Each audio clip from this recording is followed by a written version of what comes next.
যারা ওয়েস্ট বেঙ্গল থেকে সিসিএ করেছো, অর্থাৎ রেলের অ্যাপ্রেন্টিস করেছো, এবং তোমাদের বলে রাখি সিট যা রয়েছে তোমার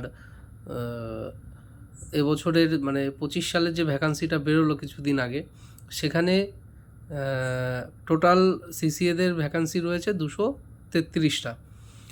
এবার তোমাদের বলে রাখি কলকাতা জোনে কিন্তু এবছর সিসিএতে প্রচুর কাট অফ যাবে। তার কারণ হচ্ছে বিহার থেকে একটা হিউজ পরিমাণ ক্যান্ডিডেট যারা সিসিএ করেছে তাদের ফেভারিট জোন থাকে, মানে পাটনা বাদেও পাটনার থেকেও বেশি তাদের ফেভারিট জোন থাকে হচ্ছে ওয়েস্ট বেঙ্গল। তো সেই জায়গায় দাঁড়িয়ে প্রচুর পড়াশুনো করতে হবে, কিন্তু সবাই কলকাতা জোনেই করো।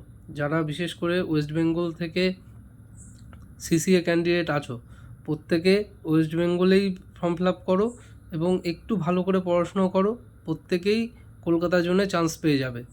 এই জন্য কেউ বাইরের জোনে চিন্তাভাবনা করো না সিসিএ করার পর। আর এই পরীক্ষা না হওয়া পর্যন্ত সবাই একটু ভালো করে পড়াশুনো করো, সবারই হোম জোনে হয়ে যাবে। একটা বছর রেলের ঘরে কাজ করেছো তোমরা, সেই জায়গায় দাঁড়িয়ে তোমরা যদি এখন বাইরের জন্য সিসিএ করার পরও বাইরের জন্য তোমরা ফর্ম ফিল আপ করো, তাহলে সেক্ষেত্রে আলটিমেটলি লাভটা কী হলো? মোট কথা হচ্ছে ভালো করে পড়াশুনো করো।